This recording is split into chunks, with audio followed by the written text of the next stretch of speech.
Assalamualaikum warahmatullahi wabarakatuh. Di sini saya akan menjelaskan materi pembelajaran bahasa Arab siswa kelas 9 Madrasah Sanawiyah yang berjudul Al-Jumlatul Ismiyah. Sebelumnya, apa itu jumlah ismiyah? Jumlah ismiyah yaitu kalimat yang diawali dengan isim. Isim yaitu kata benda, kalimat yang diawali dengan kata benda dan tersusun atas mubtada dan khobar. Sebelumnya, kalian juga harus mengetahui apa itu mubtada dan apa itu khobar. Selanjutnya, pengertian mubtada. Mubtada adalah kata yang dijelaskan atau disebut dengan subjek. Karena mubtada itu subjek, maka memiliki dua sifat, yaitu harus berupa ma'rifat atau kata yang jelas. Spesifik, khusus. Contohnya adalah nama orang, nama benda, nama atau isim yang berawalan alif dan lam.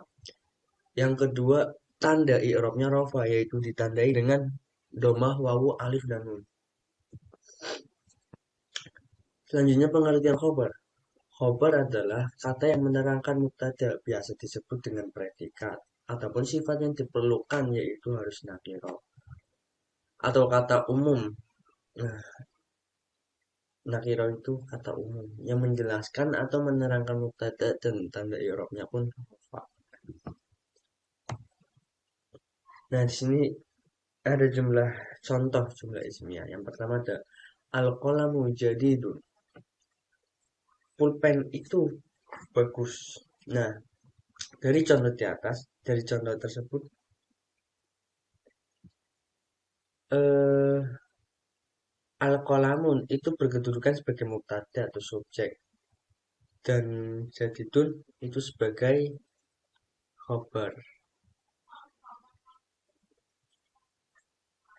Begitu juga contoh selanjutnya Ahmadun Muslimun. Ahmadun sebagai mubtada, Muslimun itu sebagai khobar. Selanjutnya al-maktabun kabirotun. Al-maktabun sebagai mubtada dan khobar itu sebagai dan kabirotun sebagai khobar. Jadi seperti khobar itu seperti apa? Seperti pengertiannya lah kayak al-qalamun pulpen jadidun. Pulpen itu bagus. Nah, ciri-ciri jumlah ismiyah. Susunan kalimat berawalan dengan isim yang artinya kata benda yang berfungsi sebagai subjek atau mubtada. Susunan kalimat yang berawalan dengan isim yang artinya kata benda yang berfungsi sebagai subjek atau mubtada. Kita lihat dari halaman sebelumnya seperti contoh al-qalamun. Al-qalamun jadidun. Al-qalamun jadidun. Al-qalamun kan isim yang artinya pulpen kata benda. Dan tanda isimnya pun sudah jelas yaitu alif lam. Dan jadidun sudah jelas juga diakhiri dengan tanwin. Yang kedua, ciri-ciri jumlah ismi yang kedua yaitu terdiri dari mubtada dan khobar. Mubtada dan khobar jelas kita buka halaman sebelumnya. Al-qalamun sebagai mubtada, jadidun sebagai khobar. Yang ketiga, ciri-ciri jumlah ismi yang ketiga yaitu mubtada dan khobar harus sifatnya sama dan bilangannya sesuai dengan contoh mubtada muzakkar. Khobarnya pun harus mudzakkar. Begitu juga sebaliknya. Di sini contoh saja seperti ya ini. Al-maktabatun perpustakaan itu kabirotun besar. Di sini contohnya ini itu mu'annas. Contoh tanda mu'annasnya tamar buto dan di khobarnya pun mu'annas. Tanda mu'annasnya itu tamar buto juga.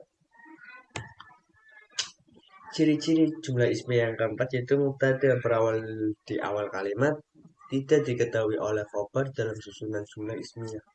Mubtada harus berada di awal kalimat dan dilanjutkan dengan khobar dan khobar berfungsi sebagai predikat atau untuk menjelaskan subjek di awal kalimat. Mubtada berada di awal kalimat tidak didahului oleh khobar dalam susunan jumlah ismiyah. Mubtada harus berada di awal kalimat. Nah, sekian dari demikian materi singkat mengenai jumlah ismiyah.